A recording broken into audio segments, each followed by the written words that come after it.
Welcome back to Sports on Tap. It's our Ohio high school football coverage. We're part of the NEO Sports Insiders Network, neosportsinsiders.com.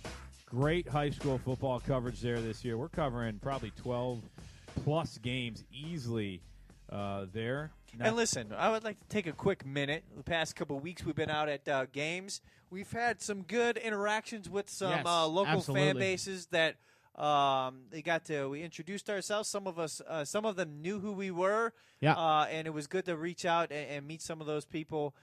So if you see us out at your local stadium on a Friday night, please come up and say hi. We really appreciate any feedback that you have. That's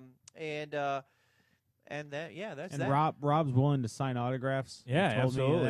It's worth absolutely nothing. Yep. But hey, you know what? I'm willing to sign. He'll pay you to give him his autograph. Actually, that's right.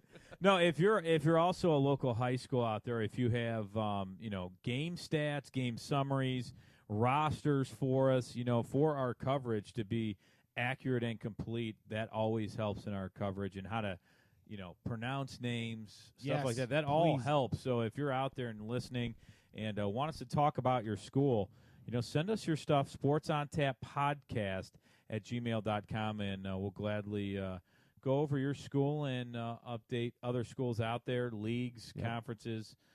We do our best. Absolutely. And you know what? I'm going to bring something back we did last year.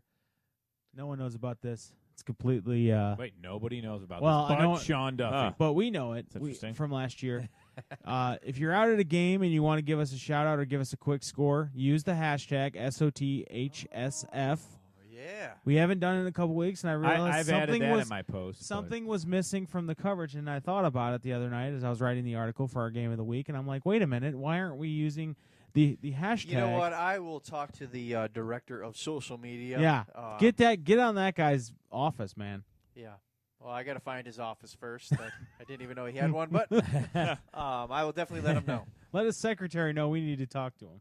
Okay. But right now, we're going to talk a little bit about the Buckeye Bucks. I always like to give them good mention. Yes, absolutely. Yeah, they do a great job. Dave Ray sends us stats all the time. Coach Mark Pinzoni, always a friend of the show.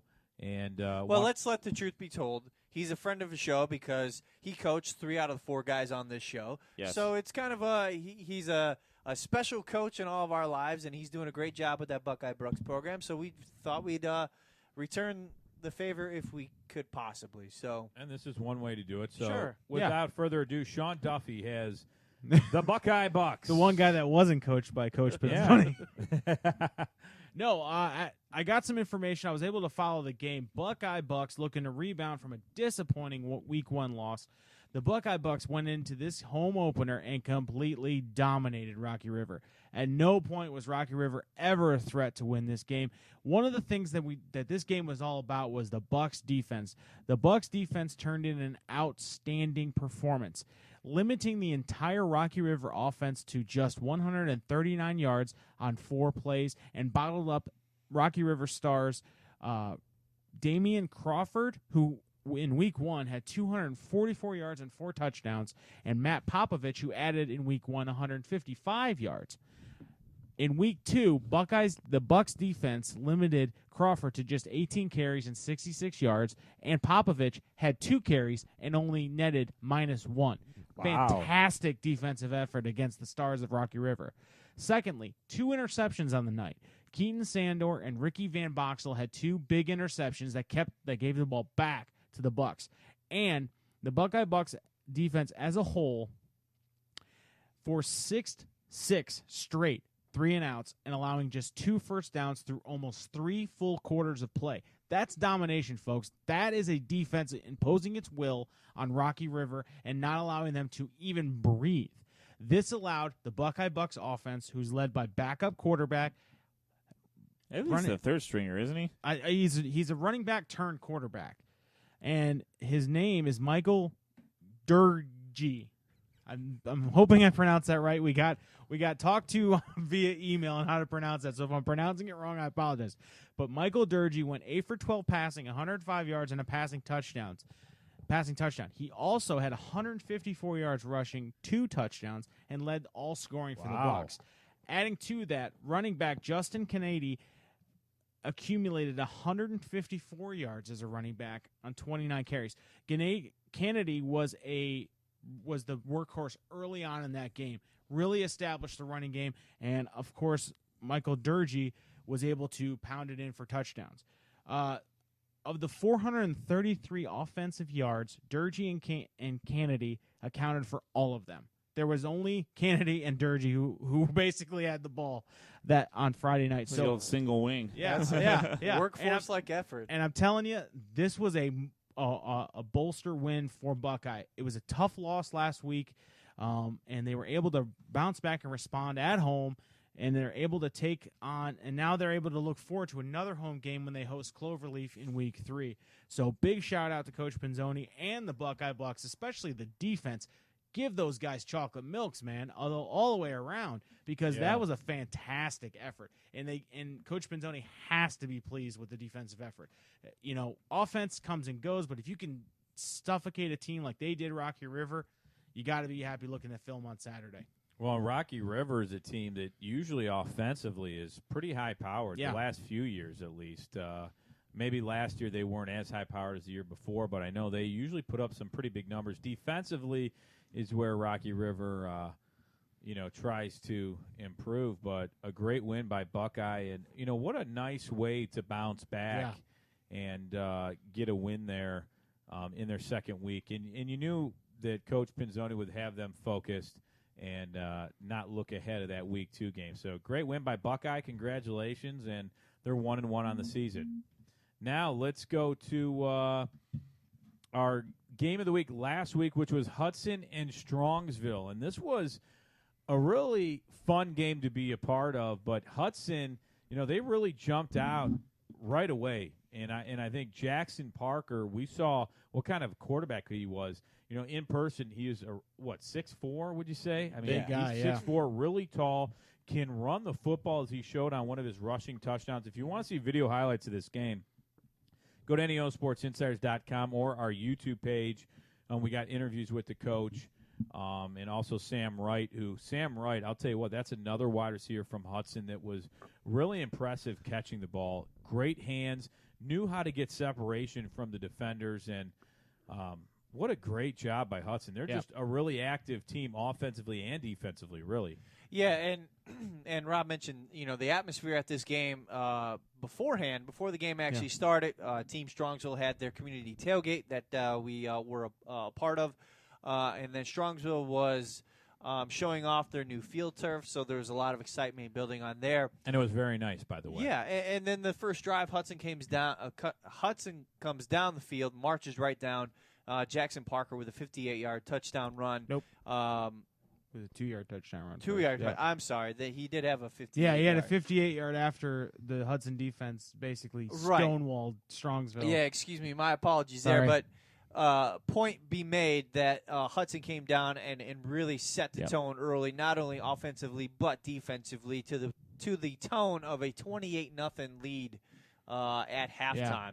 And right there, you thought that it was just not going to be Strongsville's night. However, second half of the game, Strongsville came out with they kind of went back to basics, and they started getting some stops on the defensive end of the ball, running back a fumble for a touchdown.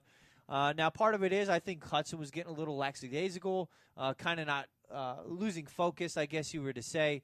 And then Strongsville was able to come back. Now, I think what really hurt the comeback effort was the fact that when Strongsville did score touchdowns, Callahan Hinckley did come in, have 2 touchdown passes. They could not convert on the 2-point conversions.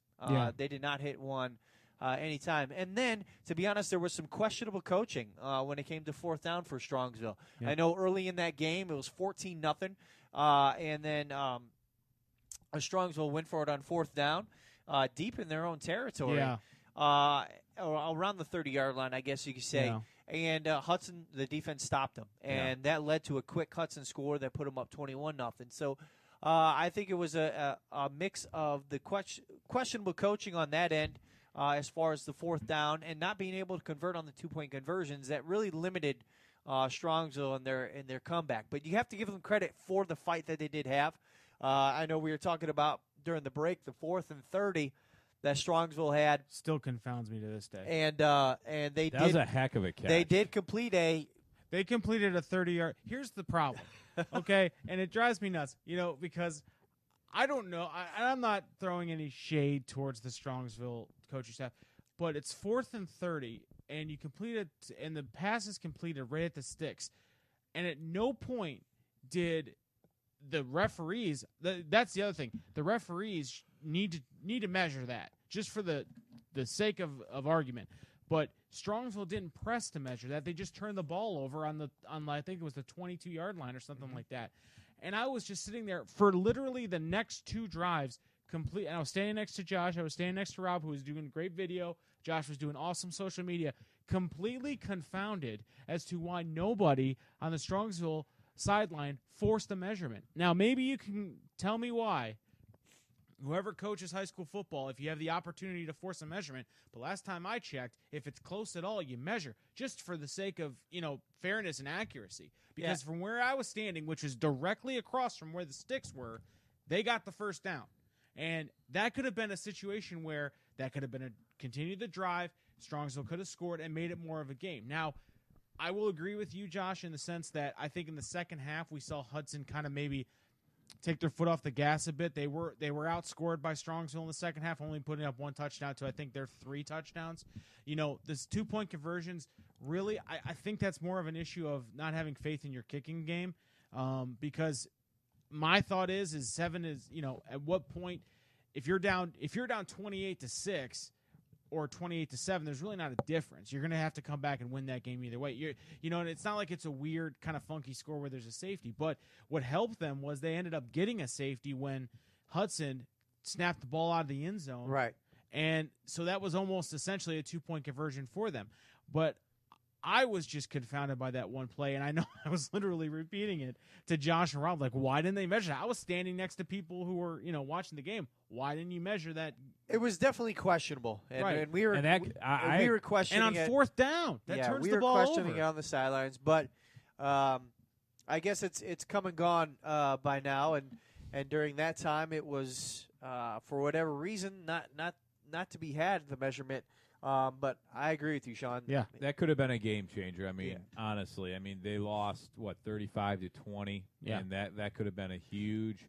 And if they get that first down, not only is momentum probably swinging Strongsville's way, but you get the first down and you get 4 downs to try to punch it in the end zone. And I want to make something clear. I'm sorry, Josh, to cut you off. In the first half, we make it sound like Hudson was this offensive juggernaut.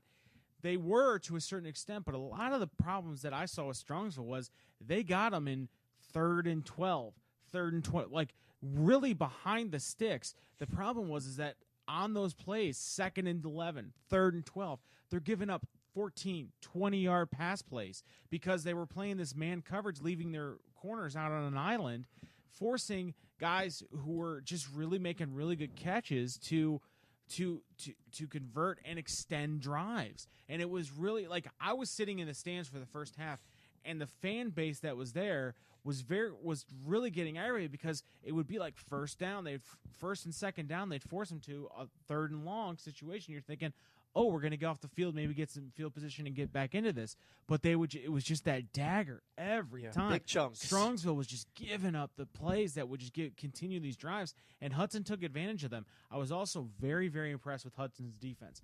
It was their calling card last year, and it's going to be there this year because they are flying to the ball. It's not just one guy getting. At one point before the Strongsville quarterback had the ball, there was 3 guys in the backfield. They were getting blown off the line.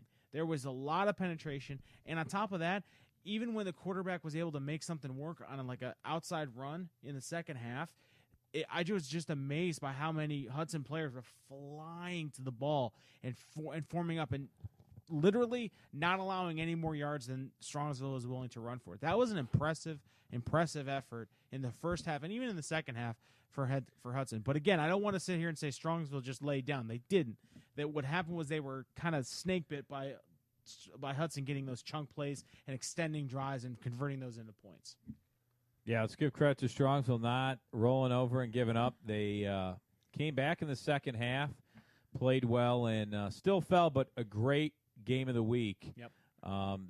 picked there. And, we saw a lot of talent. So that was a fun game to cover. Now let's move on to our game of the week. This Friday, it's the North Ridgeville Rangers as they travel to Berea Mid-Park to take on the Titans. We'll get to see John Hunick in action. Friend of show. Against Coach Luke Durbin's Rangers. Luke Durbin. And, they lose DeMario McCall last year, and now it looks like Shamari Williams has stepped up. He had 200 yards rushing last week. The Titans' defense has been pretty impressive, but they also have a good running back in Tyrese Holland. The offense, we know John Hunick as an offensive mind. He's done great things at Massillon, at St. Ed's, Maple Heights. So he's been awesome offensively, and they have a sophomore quarterback that I'm really excited to see. Trevor Bazinski there has put up some big numbers. 380 yards passing, I think, is one of the highest in Berea Mid-Park history with 3 touchdowns. It's going to be a lot of fun to see these offenses go at it. North Ridgeville, can they keep up with the Berea Mid-Park offense, or can the Rangers defense really stop and contain a very tough Titans offense? That's going to be fun to watch. I'm looking forward to that game simply because I think it's going to be more of a defensive battle than we're making it out to be. I think it's going to be one of those situations where, both those offenses are pretty well known to one another. At this point in time, and I think the defenses, it's going to be whoever gives up. Obviously, it's going to come down to whoever gets the most points, but whatever's defense, I think maybe makes the mistake.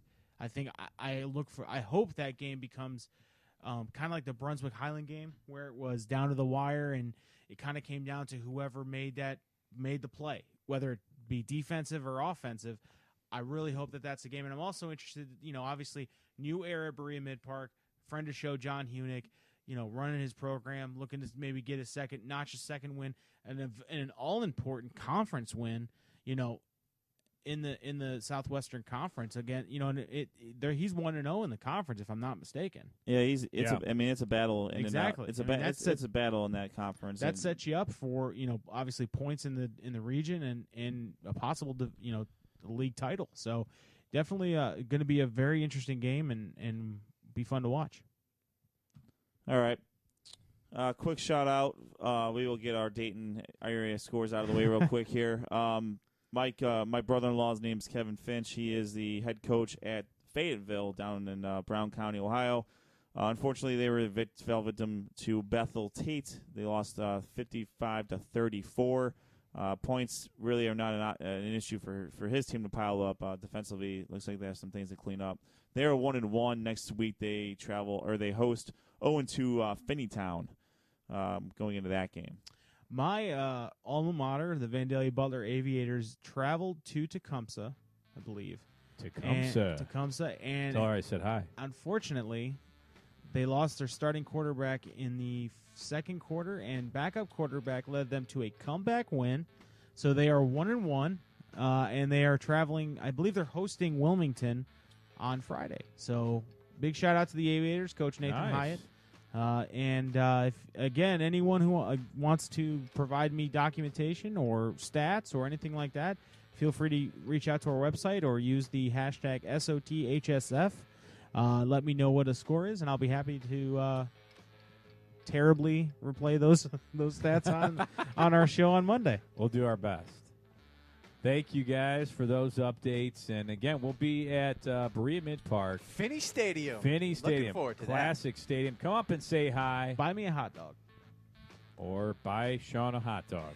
I really just want someone to buy me a hot dog. Is that weird? No, not really. Okay. Too much. I'm going to buy a hot dog. I'm eating a hot dog on Friday is essentially what I'm saying. Finney Stadium salad. You just prefer not to pay for it himself if he doesn't have to. I don't have to. All right. Well, we covered the Greater Cleveland Conference, the Southwestern Conference. You're the worst. The Suburban League, the Buckeye Bucks. That's back-to-back awkward segment endings. God. I was hoping he would just lead right into it, but there it is. All right. You gonna finish this up, Rob, or what? I want to thank everyone for listening. Wow. Still on the holiday weekend. Yep, we sure are.